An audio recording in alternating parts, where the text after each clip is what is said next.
Salut les gars, j'espère que vous allez bien. Je suis un peu stressée de vous retrouver. Attendez, je vais enlever mes lunettes. J'ai chaud. J'ai fermé parce que il y a des oiseaux qui essaient de rentrer dans la voiture. Aujourd'hui, on se retrouve sur la presqu'île de la Caravelle puisqu'on va faire une petite randonnée parce que j'ai pas beaucoup de temps devant moi. Ça s'appelle Pointe Rouge. C'est un sentier que j'ai déjà eu l'occasion de faire mais pas en entier. On y va, c'est parti. Ok, donc on prend le départ de la randonnée, il est 14h57, donc en soit 15h. En vrai, c'est pas quelque chose que je recommande de faire des randonnées l'après-midi. Mais c'est vrai que ce matin, j'étais pas dispo et que j'avais trop envie de faire une rando cet après-midi. C'était pas celle que j'avais prévue initialement. Mais comme il y a le tour cycliste de Martinique en ce moment et que ça allait sûrement me bloquer et me faire perdre beaucoup de temps dans les embouteillages, j'ai un petit peu revu mes plans. On quitte le parking, qui est vide d'ailleurs. Je pense pas que je vais croiser du monde sur la rando. Donc c'est cool, on a le sentier juste pour nous. J'espère que c'est pas parce que le sentier est fermé ou qu'il y a des problèmes, mais c'est un sentier que je faisais régulièrement quand je travaillais à l'ONF puisque je m'occupais du programme Petit Forestier. Et du coup, je venais ici avec des scolaires. Du coup, je pense pas qu'il y ait de soucis. De toute façon, si je vois qu'il y a un problème, je ferai demi-tour. Ça m'a l'air plutôt sec, donc je pense qu'en termes de risque de glissade, ça va, il n'y a pas trop de soucis. Donc je suis plutôt confiante.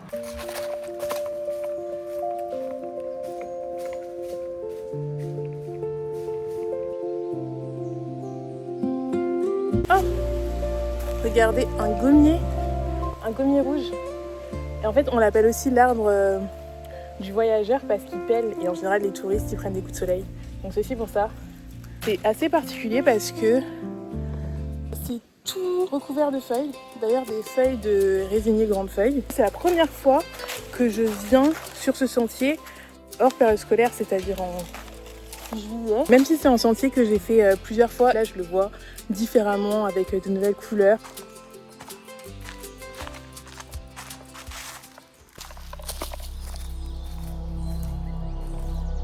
Là il y a un immense fromager. On voit qu'il a des giga contreforts. On est sur une portion un petit peu plus plate, un petit peu plus fraîche que quand on était encore là-haut. J'entends la mer. J'ai hâte de la voir.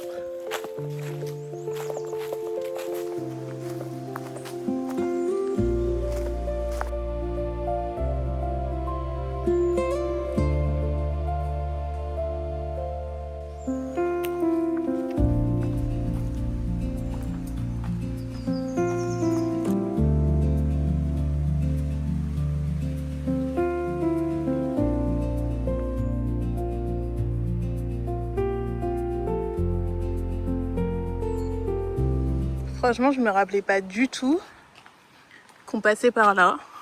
Donc faut se baisser un petit peu, mais bon, ça va, ça passe. C'est pas un sentier hyper technique. On entend de plus en plus la mer. Et là derrière moi, il y a des palétuviers rouges. C'est l'arbre typique de la mangrove. Je trouve ça super beau. Ça, ce sont les graines du palétuvier rouge, donc avec les racines d'échasse que je vous ai montré. Et en fait, ce qui se passe, c'est que quand les graines sont mûres, elles se détachent de l'arbre, elles tombent à l'eau, ça flotte, ça flotte, ça flotte. Et en fait, quand la graine est prête, elle se met à la verticale dans l'eau, jusqu'à finir par se planter dans le sable, comme celle-ci. Et en fait, là, ça va devenir un arbre. Il y a la mer, elle est juste en face de moi. Elle a l'air agitée de fou. Bon, là, on est sur la partie nord atlantique de la Martinique, donc de manière générale, c'est pas recommandé de se baigner.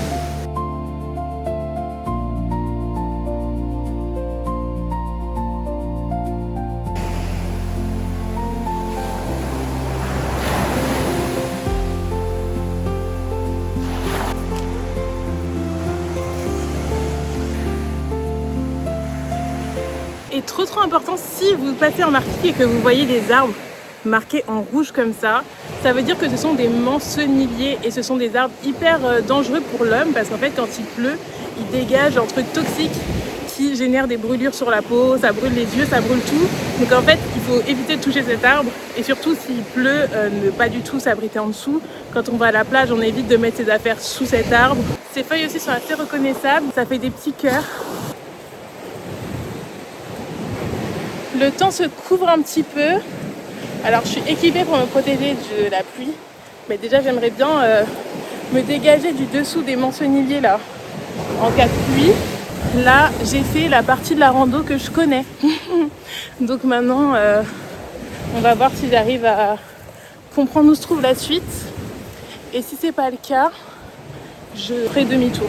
J'ai l'impression que la randonnée se poursuit par là. On va avoir un petit peu de dénivelé positif, mais on est là pour ça.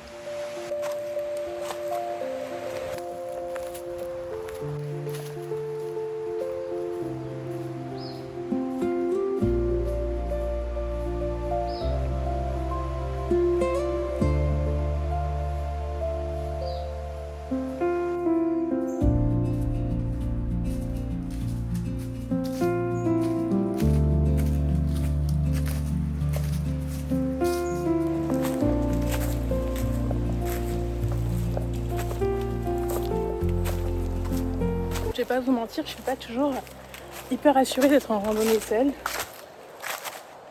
J'avoue, j'ai tout le temps un peu le réflexe de regarder derrière moi. On est en forêt, donc il y a plein de petits animaux qui m'entendent arriver et qui se déplacent rapidement et du coup qui font bouger des feuilles. Et ça peut parfois un petit peu me surprendre et me mettre sur le qui-vive.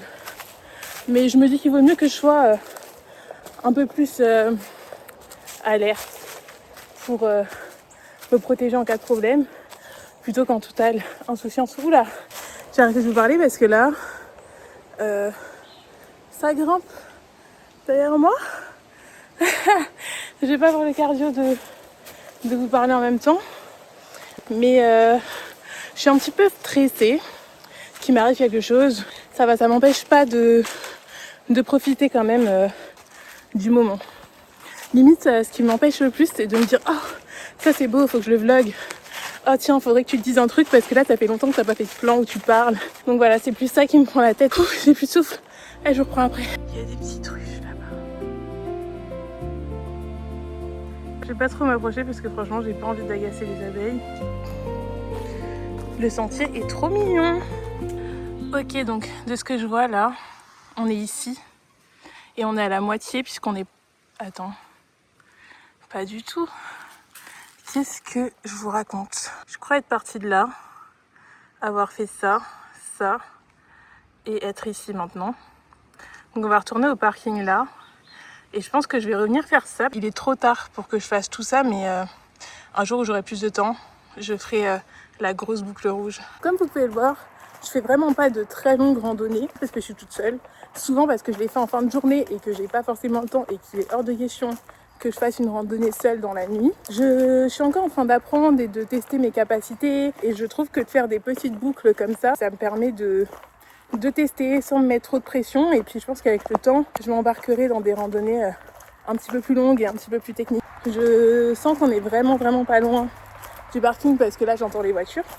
Et je voulais faire un point avec vous par rapport au matériel. Bon là je vous parle, ça bouge dans tous les sens parce que je marche en même temps et qu'en plus j'essaie de regarder un petit peu où je suis parce que il y a pas mal de petites pierres au sol et j'ai pas envie de glisser. J'ai eu l'occasion de tester de filmer avec un stabilisateur.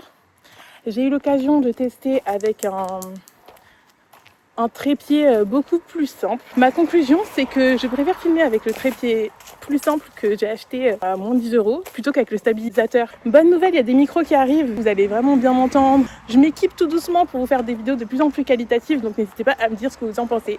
N'hésitez pas à me dire ce que vous avez pensé de cette randonnée et je vous dis à très bientôt pour la prochaine.